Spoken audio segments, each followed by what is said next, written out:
Bapak Jokowi kembali membuktikan bahwa dirinya belum selesai. Melakukan kunjungan safarinya bersama dengan Partai Solidaritas Indonesia di Lampung, dia disambut begitu hangat oleh masyarakat Lampung yang ada di sana.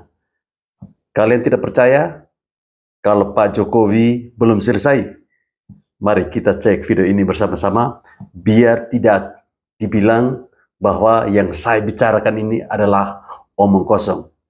Buat yang para pembenci, tahan dada Anda, jangan emosi.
Mohon ya adik-adik dekat sama orang tuanya. Iya, mohon dibantu. Tetua-tetua ada untuk memberikan jalan. Iya. Bapak Ibu di tengah ribut.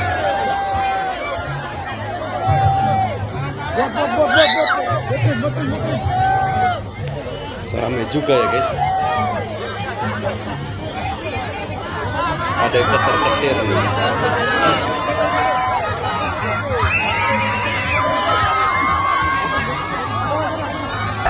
Mempersingkat waktu, kami mempersilahkan. Kalau persoalan masuk parlemen itu saya tidak mendahului. Saya berani memastikan masih masuk parlemen. Tapi angkanya berapa itu yang kita kehendaki. Kita ini memiliki target yang besar, target yang tinggi. Oleh sebab itu semuanya harus bekerja keras.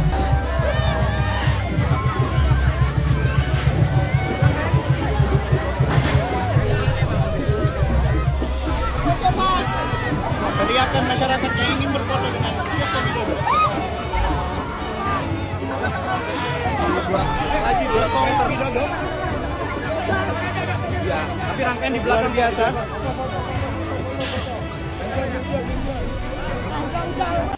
Panggung Pasar ini ada rombongan dari Ngeri guys.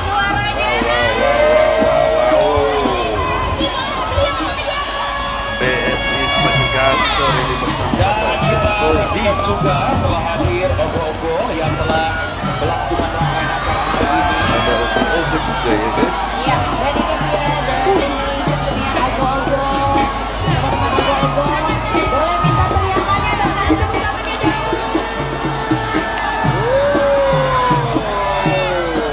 Dan tentunya kembali kita saksikan rekan-rekan bangsa PSI yang ada di sini.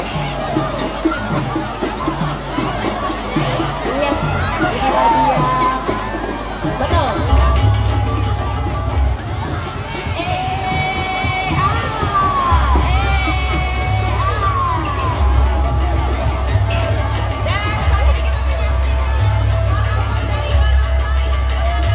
Lampung tulang bawah guys. Kita di Tulang Bawang acara kirap. Itu Pak Jokowi.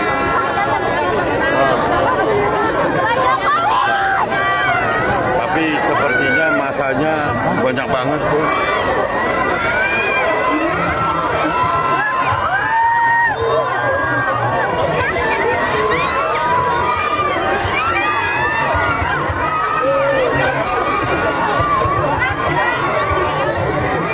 Lampung PSI guys, Lampung Jokowi guys.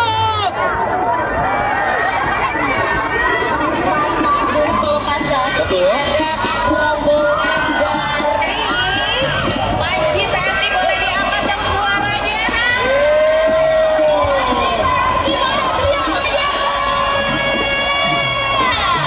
Dan kita saksikan juga telah hadir ogo-ogo yang langsung Ya, dan ini dia dari semuanya ogo-ogo. Teman-teman ogo-ogo, boleh minta teriakannya dong bersama dia.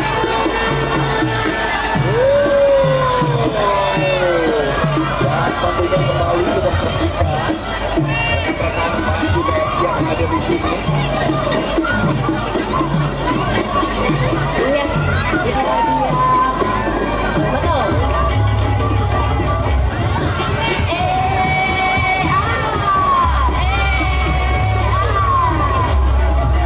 Wow.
Saat ini kita sedang berada di Lampung ya, pawai kirap budaya menuju lapangan etanol Lampung Tulang Bawang ya. Saat ini Pak Jokowi sedang berjalan menuju lapangan etanol ya. Di belakang ada ribuan, diperkirakan sampai 20.000 rakyat Indonesia yang berada di belakang Pak Jokowi. Oke.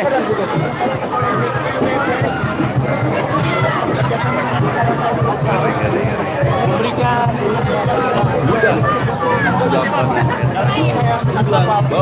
kesempatan hari ini. Bukti bahwa serangan yang dapat. Oke. Tertahan sebentar. Ini kirap budaya ya, menuju lapangan etanol.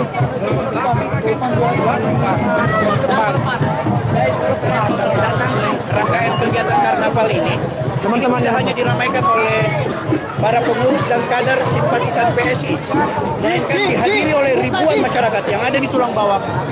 Ya. Oke. Pegangan. Ya. Luar biasa. Sini.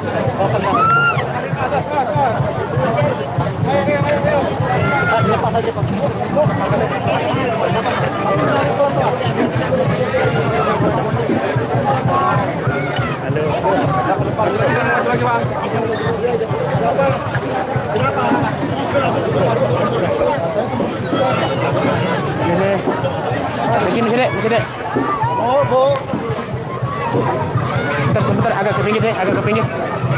Dikit. Awas. Oke. Selamat pagi. Selamat pagi, Mas.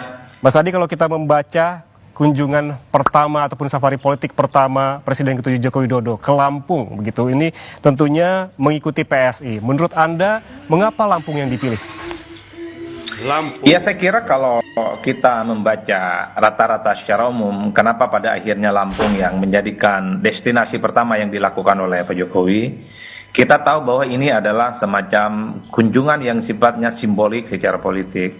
Karena Lampung itu kan merepresentasikan bagian dari Pulau Sumatera, dan kita tahu bahwa salah satu yang terpenting dari Lampung itu kan adalah gajah yang saya kira cukup dilindungi dan menjadi simbol yang dianggap sebagai simbol kekuatan dan kewibawaan.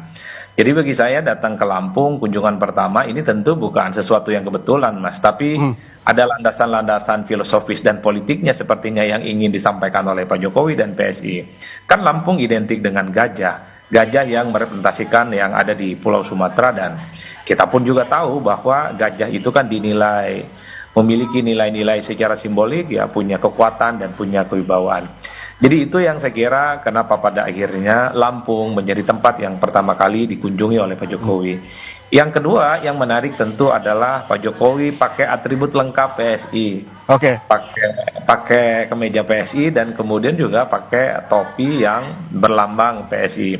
Ini semakin menebalkan betapa janji politik Jokowi beberapa waktu yang lalu dalam sebuah rakernas PSI bahwa Jokowi akan all out, all itu akan total, dan Jokowi akan turun ke bawah untuk turut serta membesarkan PSI sebagai sebuah partai politik yang mungkin salah satu tujuan idealnya di 2029 itu lolos ke parlemen yang pertama kalinya.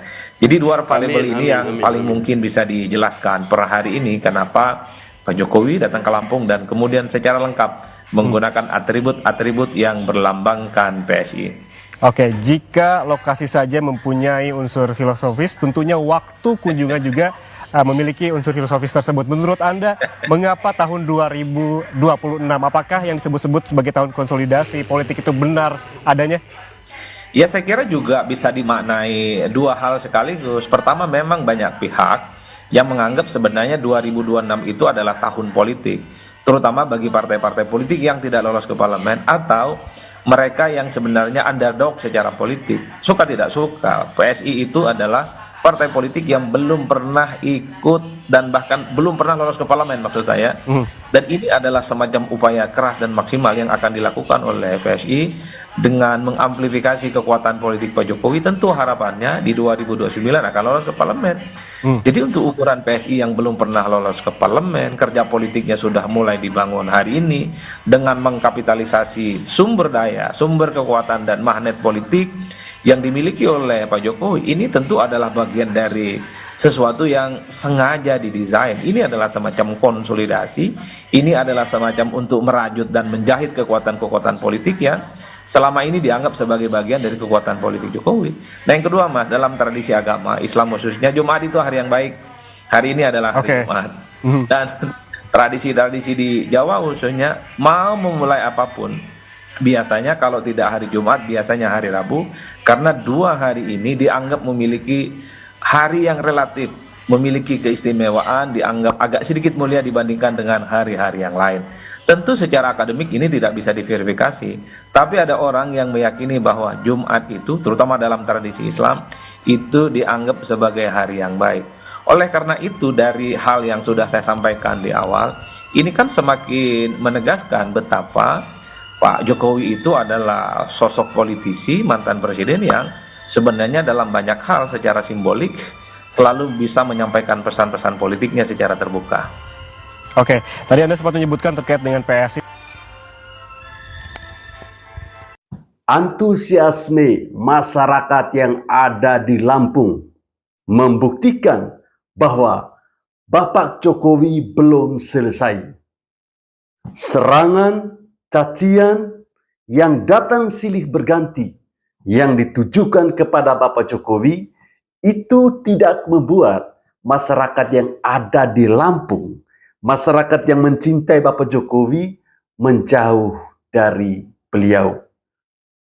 Walaupun narasi demi narasi, framing demi framing yang dibuat oleh gerombolan Roy Suryo, Tifa, yang tujuannya mau menjatuhkan reputasi itu tidak mempan. Membludaknya masyarakat yang ada di Lampung itu membuktikan bahwa mereka masih sangat mencintai Bapak Jokowi. Kirap budaya yang dilaksanakan atau yang diselenggarakan oleh Partai Solidaritas Indonesia dihadiri oleh ribuan orang. Mereka hadir tentu sebagiannya adalah anggota Partai PSI, tapi lebih banyaknya adalah para simpatisan. Mereka ingin melihat sosok yang begitu dekat dengan rakyat ketika masih menjabat sebagai Presiden Republik Indonesia. Bertahun-tahun mereka memframing tentang Bapak Jokowi. Mereka menarasikan Bapak Jokowi seolah-olah beliau ini adalah penjahat bangsa, seolah-olah beliau ini tidak punya karya yang mereka nikmati. Tapi masyarakat itu melihat dengan mata, ya, merasakan dengan hati bahwa sosok Bapak Jokowi itu sangat mempengaruhi kehidupan mereka, khususnya masyarakat yang ada di Lampung. Banyaknya atau membludaknya masyarakat yang hadir, tentu mereka ingin mengucapkan terima kasih atas apa yang telah dibuat oleh Bapak Jokowi ketika beliau menjadi Presiden Republik Indonesia. Ya, media-media sekarang tentu viral. Tentu mereka memberitakan tentang bagaimana sosok yang satu ini yang dulunya dia bilang saya akan kembali ke Solo. Tapi faktanya setelah dari Solo beliau bersafari keliling Indonesia. Ya namanya politik. Kalau Pak Jokowi mau keliling Indonesia, kalian mau apa? Emosi, marah, tidak terima. Makanya berbuat baik. Ya, wajar. Kalau Pak Jokowi datang ke Lampung, ini tentu beliau ingin membuktikan bahwa apa yang pernah dia sampaikan saat Rakernas Partai PSI beberapa waktu yang silam, di mana beliau pernah mengatakan bahwa saya, ya, jika diperlukan saya akan turun langsung ke daerah-daerah, saya akan turun langsung ke pelosok-pelosok untuk kita sama-sama membesarkan partai ini. Artinya itu sebuah bukti. Bukti nyata Pak Jokowi mencintai PSI. Dan ternyata, ya, respon masyarakat ketika beliau datang ke Lampung di Tulang Bawang, ya. Saya baru tahu ternyata bawang ada tulang. Sorry ya, bercanda. Itu sangat-sangat positif sekali. Sangat-sangat luar biasa sekali.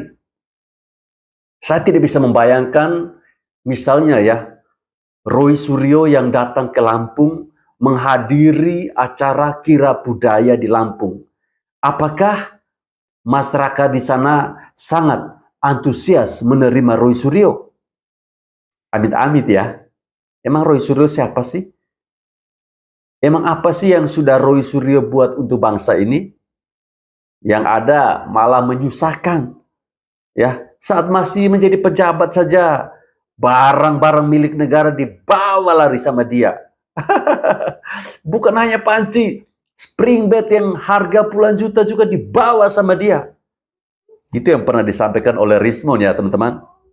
Bukan saya loh. Kalian jangan buat framing bahwa saya yang bilang seperti itu ya. Saya hanya mau meneruskan apa yang pernah disampaikan oleh Rismon. Yang dimana Rismon bilang dia akan membongkar, ya, kebusukan-kebusukan dari Roy Suryo saat dia masih menjabat sebagai Menteri Pemuda dan Olahraga di zamannya Bapak SBY ketika itu.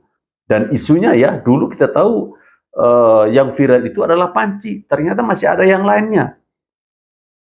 Si Rismon bilang, ya saya akan cek ke BPK atau KPK itu. Apakah semua barang-barang itu sudah dikembalikan atau belum? wah ini gawat ini, Rismon benar-benar dendam sama si Roy Suryo. Padahal mereka ini sahabat loh teman-teman. Ya, kembali lagi ke Bapak Jokowi. Bersama dengan PSI ketika beliau melakukan safari di Bandung. Kok di Bandung sih? Ada apa ya dengan Bandung? Di Lampung. Sama-sama Pung, Dung. Ya, tentu membuat lawan-lawan politik ini mulai ketar-ketir, mulai kepanasan. Kita lihat saja, ketika beliau masih merencanakan, masih baru ya ancang-ancang mau jalan, partai-partai yang itu ya, partai-partai yang merasa bahwa dulu pernah membesarkan Pak Jokowi, panik ya, panik. Mereka bilang apa? Ya, kalau Pak Jokowi berkeliling ke daerah, sebaiknya bawa dengan ijazah. Biar tunjukkan kepada rakyat bahwa ijazahnya itu ada. Ini kan sebuah bentuk kepanikan. Saya tidak bisa membayangkan teman-teman, 2029 nanti, partai yang katanya pernah membesarkan Pak Jokowi ini, nasibnya akan seperti apa? Dan saya juga tidak bisa membayangkan kalau PSI bersama dengan Bapak Jokowi akan menjadi partai besar dan menyalip partai yang katanya pernah membesarkan Pak Jokowi. Sakitnya tuh di sini, guys. Iya kan teman-teman? Baru Lampung saja mereka sudah panik. Apalagi Papua, NTT, ya, dan daerah-daerah di Indonesia Timur. Kenapa harus Indonesia Timur? Iya, karena sebelum Bapak Jokowi menjabat sebagai presiden, orang tahunya hanya wilayah Jawa. Dan memang faktanya seperti itu. Pembangunan itu mereka prioritaskan di daerah Jawa. Karena di Jawa mungkin ya, penyumbang pajak terbesar kali ya. Tapi kan pola pikir dari Bapak Jokowi saat beliau menjabat sebagai Presiden Republik Indonesia kan tidak seperti itu. Dia membangun tidak menunggu daerah itu maju dulu. Tapi dia bangun dulu. Kemajuan itu akan mengikuti. Ya, dia bangun dulu aspal, dia bangun dulu jembatan. Semuanya akan mengikuti dengan sendirinya. Lah kalau jembatan belum ada, gimana orang mau nyebrang di kali? Kalau jalan belum ada, gimana para petani dari desa antar hasil panenannya ke kota? Sesederhana itu cara berpikir dari seorang Bapak Joko Widodo. Sesimpel itu teman-teman.